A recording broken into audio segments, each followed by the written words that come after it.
Rina, perawat baru yang ditempatkan di Rumah Sakit Umum Margajaya, mulai dinas malam pertamanya di Bangsal Lama. Bangunan sayap timur rumah sakit itu tak pernah direnovasi sejak tahun 70-an. Dindingnya kusam, lampunya redup, dan lorongnya memantulkan gema aneh saat langkah kaki menyentuh ubin dingin. "Jangan lewat lorong belakang jam 2 malam," bisik Ibu Sulastri, perawat senior.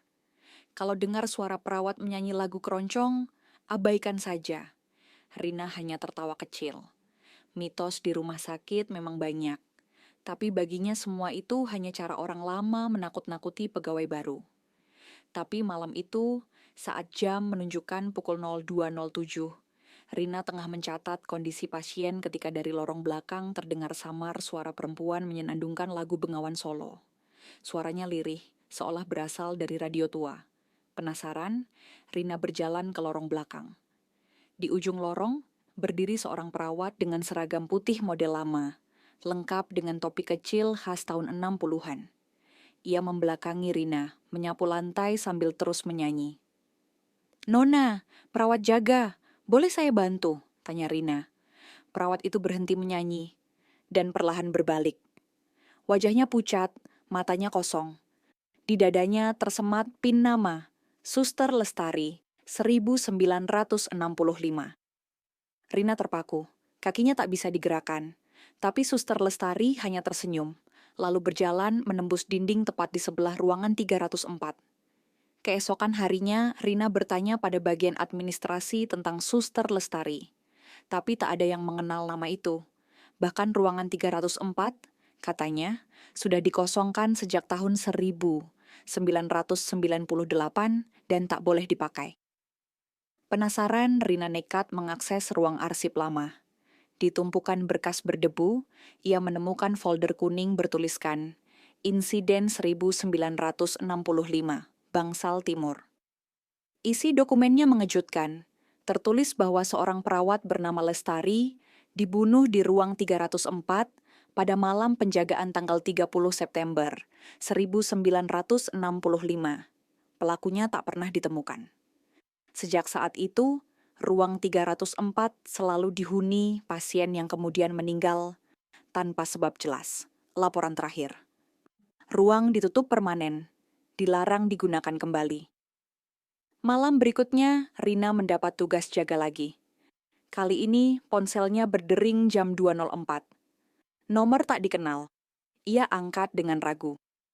"Bolehkah aku bantu pasien di 304? Suaranya pelan, dingin, dan gemetar. "Siapa ini?" "Suster Lestari. Semua pasienku sudah meninggal. Aku masih harus jaga." Tiba-tiba lampu lorong padam. Ketika nyala lagi, Rina sudah berada di depan ruang 304, yang seharusnya terkunci. Pintunya terbuka sendiri, perlahan, dan di dalamnya Rina melihat dirinya sendiri, terbaring di ranjang pasien, pucat dan tak bernyawa. Suster Lestari berdiri di samping ranjang itu, tersenyum tenang. "Kau penggantiku, kan?" Pagi hari, Rina tidak ditemukan di ruang jaga. Tapi satu hal ganjil membuat semua orang bergidik. Di ruang 304 yang kosong, kini terpasang nama di pintu. Suster Rina 2025, tertulis dengan huruf mesin tik tua. Malam keempat. Rumah sakit kembali sunyi. Tapi sejak hilangnya Rina, para staf mulai waspada. Tak ada yang mau berjaga di Bangsal Timur. Namun seorang perawat pengganti bernama Eka terpaksa dijadwalkan untuk mengisi pos malam. Eka masih muda, belum genap sebulan bekerja. Ia belum mengenal kisah tentang Suster Lestari. Ia hanya diberitahu bahwa Bangsal Timur sedang dalam pemeliharaan. Tapi anehnya, komputer jaga tiba-tiba memunculkan data pasien baru malam itu. Nama, Rina Marlina. Kamar, 304. Eka bingung. 304, bukannya ditutup? Ia mendatangi kepala ruangan, tapi tidak ada yang bisa menjawab. Semua menyuruhnya kembali ke tempat. Eka merasa ada yang ganjil. Saat jam menunjukkan 25, ia mendengar suara roda tempat tidur didorong di lorong belakang. Tapi lorong itu gelap dan tak ada CCTV. Dengan senter kecil, Eka berjalan mengikuti suara. Aroma karbol bercampur darah menguar dari ujung lorong. Di sana sebuah ranjang dorong berhenti sendiri. Di atasnya tergeletak tubuh pucat seorang wanita berseragam perawat. Matanya setengah terbuka, bibirnya kaku. Itu Rina. Tapi ketika Eka mendekat, tubuh itu membuka mata dan berkata, "Lari, dia masih jaga. Aku belum bisa keluar." Tiba-tiba seluruh lampu lorong mati. Beberapa jam kemudian, Eka ditemukan oleh satpam rumah sakit di ruang perawatan intensif, duduk di lantai dengan tubuh gemetar. Ia tak bisa bicara, hanya menunjuk ke dinding yang penuh coretan spidol merah. Dia belum selesai jaga. Dia belum selesai jaga. Kalimat itu ditulis berulang kali. Yang lebih mengerikan, rekaman CCTV malam itu menunjukkan Eka berjalan ke lorong belakang, lalu menghilang di depan ruang 304. Hanya terlihat sosok samar seorang perawat berseragam putih zaman lama. Berdiri mematung di depan pintu, menunduk pelan seolah sedang menunggu giliran seseorang. Kepala rumah sakit memerintahkan ruangan itu dikunci lagi. Tapi malam-malam berikutnya, komputer rumah sakit selalu mencatat kehadiran shift malam di ruang 304. Nama yang muncul selalu berganti, tapi jam jaga tetap sama, 0200, 0400, dan yang lebih mengerikan. Setiap perawat yang masuk kerja pagi selalu mendengar suara lagu keroncong pelan. Lagu yang sama, Bengawan Solo. Sudah 3 malam, ruang 304 disegel kembali. Tapi segel itu selalu ditemukan terbuka keesokan paginya. Walau CCTV menunjukkan tidak ada seorang pun yang melewatinya. Tak satu pun staf mau mengaku melihat atau menyentuhnya. Lalu datang dokter. Andaru, dokter spesialis saraf yang baru ditugaskan. Pria rasional yang tak percaya takhayul. Ia menertawakan cerita para perawat tentang suster hantu dan bangsal berhantu. "Apa kalian pikir waktu bisa berhenti di satu ruangan?" katanya. Namun setelah mendengar kisah Eka yang kini dirawat di ruang psikiatri, rasa penasarannya mengalahkan logika. Dengan izin kepala rumah sakit, dokter, Andaru memutuskan melakukan penyelidikan pribadi. Ia masuk ke ruang 304 tengah malam, mengenakan alat perekam suara dan kamera tubuh. Semua disambungkan langsung ke laptop di luar ruangan. Ruangan itu gelap, dingin seperti lemari es dan berdebu. Di dalamnya hanya ada ranjang besi tua, lemari logam, dan cermin besar di dinding. Cermin one way yang menghadap ke ruang observasi kosong. Jam menunjukkan 2003. Tiba-tiba suhu turun drastis, napasnya berembun. Dari speaker laptop, teknisi di luar mendengar suara samar. "Bantu aku, shiftku belum selesai." Andaru menoleh. Di cermin, ia melihat 3 sosok perawat berdiri di belakangnya. Padahal ruangan itu kosong. Wajah mereka pucat, pakaian mereka dari masa berbeda. Satu berseragam tahun 60-an, satu tahun 80-an, dan satu lagi sangat modern. Semua menatapnya. "Kenapa kalian di sini?" tanya dokter. Andaru, suara mulai bergetar. Salah satu dari mereka menjawab, "Karena waktu di ruangan ini tidak berjalan seperti di tempat lain." Andaru mundur. Tapi tiba-tiba cermin itu berubah menjadi jendela.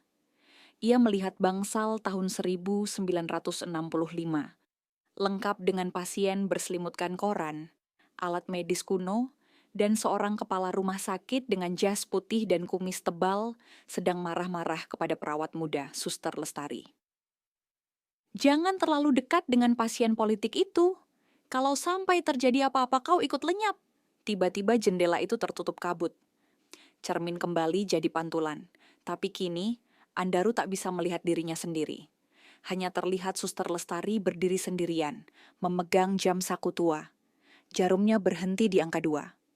Pukul 2 pagi. Pagi harinya, staf menemukan pintu ruang 304 kembali terbuka. Di dalamnya tidak ada dokter, Andaru. Tapi di atas ranjang, terletak satu lembar kertas yang baru diketik, menggunakan mesin tik tua yang sudah lama rusak. Catatan shift malam, 17 Juni pasien, diriku sendiri.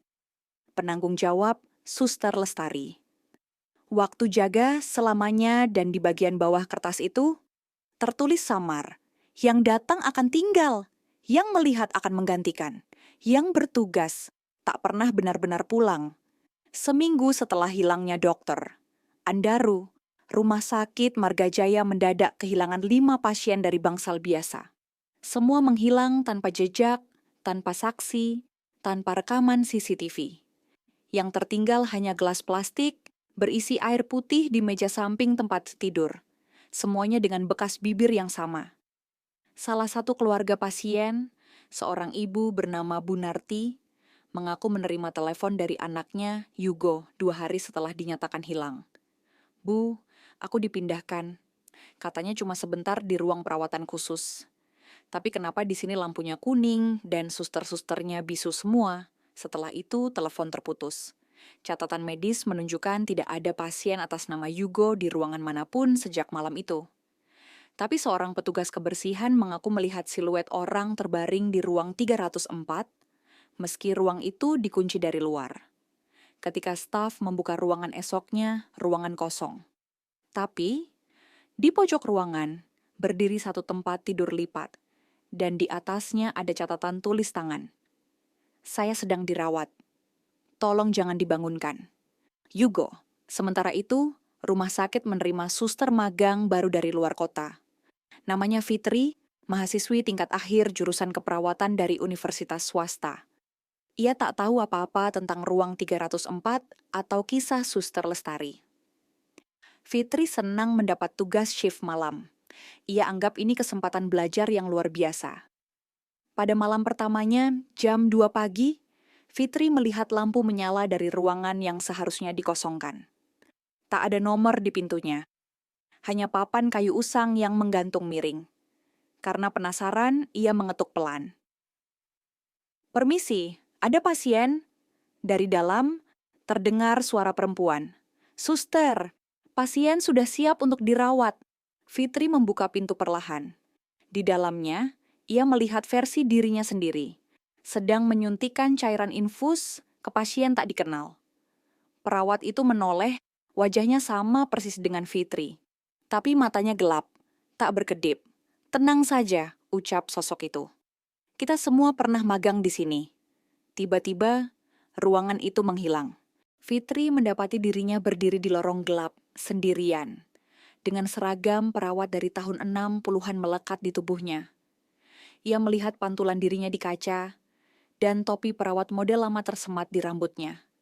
Beberapa bulan berlalu, kini staf rumah sakit tak lagi menyebut ruang 304.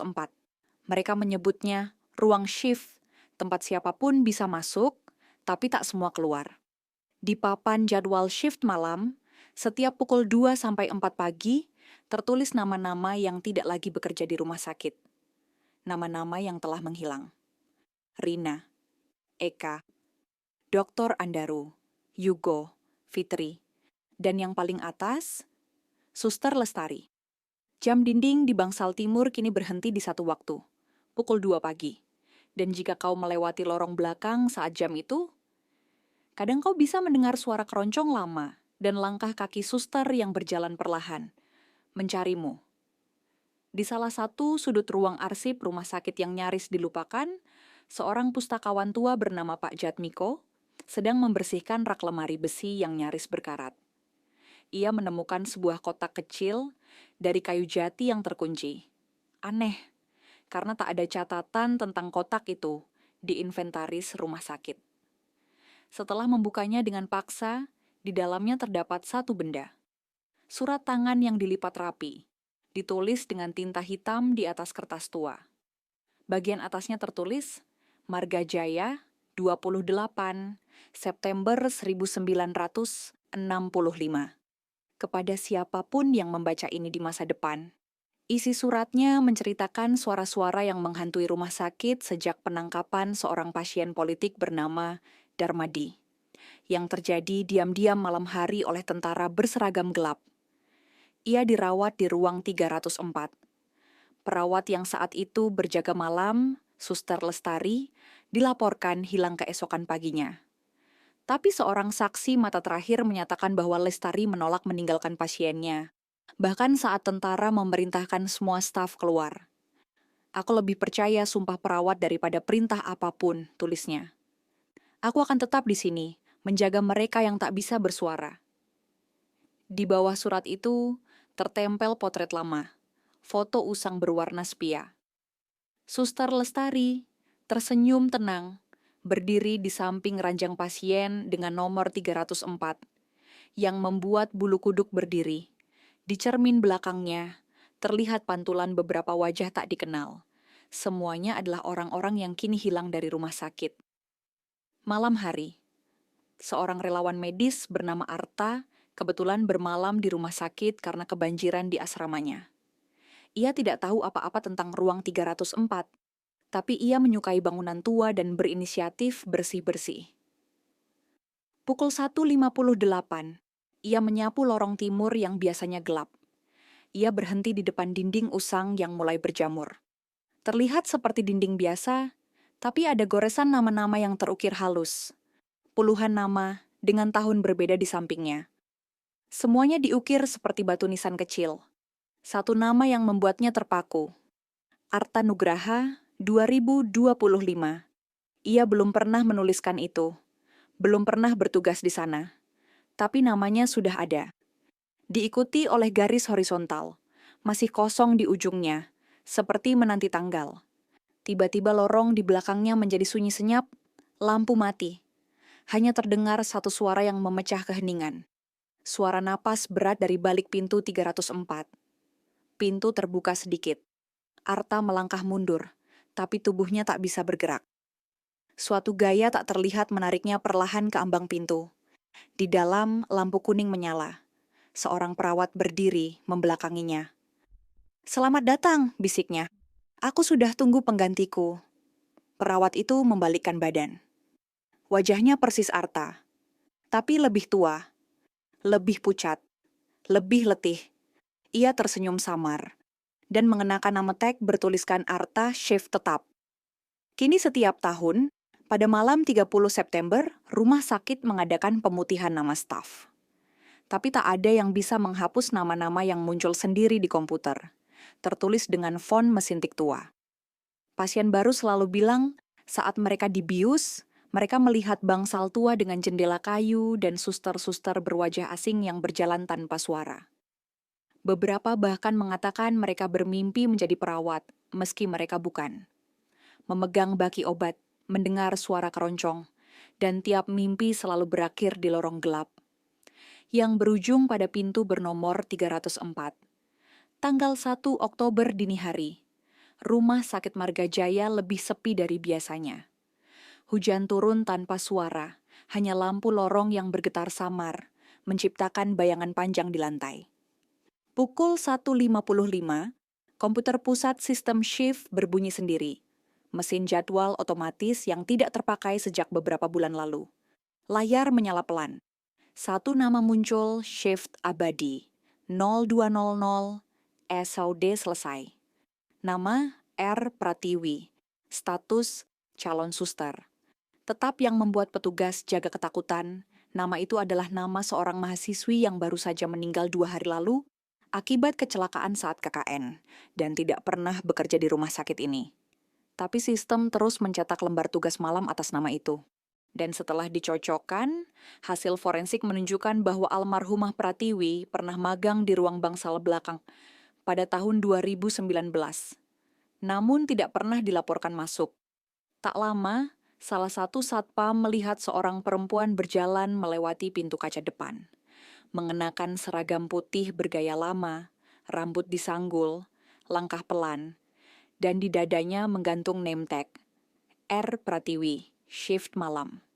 Ia menuju lorong timur.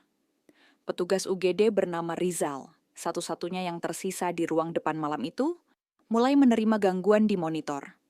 Semua rekaman CCTV berubah menjadi gambar yang sama. Ruang 304 dari berbagai sudut, padahal kamera di ruang itu sudah dimatikan sejak hilangnya dokter, Andaru. Monitor menunjukkan tempat tidur yang ditempati pasien-pasien lama. Ada Yugo, ada Eka, ada Pratiwi. Bahkan, terlihat juga dirinya sendiri, sedang duduk di pojok ruangan, menulis laporan. Padahal Rizal sedang berdiri di ruang monitor, menatap layar itu dengan napas tercekat. Tiba-tiba printer laporan menyala, mencetak otomatis. Di kertas bertuliskan, jadwal shift abadi telah lengkap, semua tempat telah diisi, yang berikutnya adalah penunggu. Rizal terpaku. Apa maksudnya? Penunggu. Monitor kembali berganti. Kini memperlihatkan dinding tua di balik ruang 304 yang ternyata menyimpan deretan rak besi dengan topi perawat tergantung satu persatu. Dan di bawahnya, kepingan nama logam layaknya plakat pemakaman. Ia melihat satu plakat kosong di bagian bawah. Namanya sedang diukir perlahan, oleh tangan tak terlihat. Bagian 16, ruang tanpa pintu malam itu, semua ruangan terisi pasien. Tapi satu kamar tambahan muncul di data internal.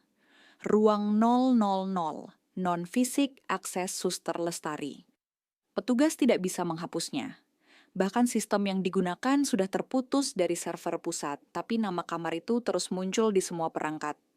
Bahkan di layar HP staf medis yang tak terkoneksi internet. Dan jam digital rumah sakit tak bisa disetel ulang. Semua berhenti pada waktu yang sama, pukul 2 pagi, 000. Kini tersiar desas-desus di kalangan medis bahwa siapapun yang menatap langsung ke cermin di ruang 304, terutama di antara pukul 2 pagi sampai 4 pagi, akan melihat diri mereka sendiri. Di masa yang belum terjadi, mereka sedang bekerja, melayani pasien yang tak dikenal, mendengar suara keroncong dari speaker tua, dan mereka akan tahu, itulah giliran mereka untuk tidak pernah pulang. Tapi siapa Suster Lestari sebenarnya? Apakah ia hantu atau korban? Apakah ia pelindung atau penjaga waktu yang terjebak? Di balik semua misteri ruang 304, satu hal pasti. Yang menjaga akan dijaga, dan yang melanggar waktu akan menjadi bagian dari waktu itu sendiri. Ruang 304 kini digembok permanen. Tapi siapapun yang bekerja malam di Rumah Sakit Margajaya tahu, gembok itu tak pernah cukup. Jam 2.00 masih menjadi waktu yang paling dihindari. Bahkan lonceng tua di lorong timur telah dicopot, karena bunyinya kerap berdentang sendiri. Selalu 2 kali. Rizal, satu-satunya petugas yang selamat dari gangguan malam itu, memutuskan untuk keluar dari pekerjaannya. Namun, malam sebelum pengunduran dirinya, ia mendapat sebuah surat yang tergelincir di bawah pintu ruangannya. Surat itu ditulis dengan mesin tik, kertasnya kekuningan. Yang bertugas malam ini adalah engkau. Jangan menolak, kau hanya akan kembali, dengan wajah berbeda. Lestari Rizal gemetar. Ia tahu surat itu bukan dari manusia. Tapi anehnya, ia tidak bisa pergi. Mobilnya mogok, HP-nya mati. Semua jalan keluar seakan menghilang, dan lorong rumah sakit terasa seperti melingkar. Akhirnya ia menyerah. Ia berjalan ke ruang 304, membawa senter dan segulung kunci cadangan. Tapi saat sampai, pintu sudah terbuka. Di dalamnya terang. Tidak menyeramkan, tidak gelap. Ruangan itu seperti bangsal tua dari era 60-an. Ada deretan tempat tidur, meja logam, dan lampu kuning lembut. Pasien-pasien tertidur tenang. Di sisi ruangan berdiri Suster Lestari, tersenyum lembut. Shift malam sudah berakhir, ucapnya. Kau datang untuk menggantikan, seperti yang lain. Rizal nyaris menangis. Kenapa aku? Suster Lestari mendekat, matanya penuh lelah tapi damai. Karena kau yang terakhir mengingat kami, dan tak semua dari kami ingin dilupakan. Ia menyerahkan satu topi perawat tua ke Rizal, meski ia bukan perawat.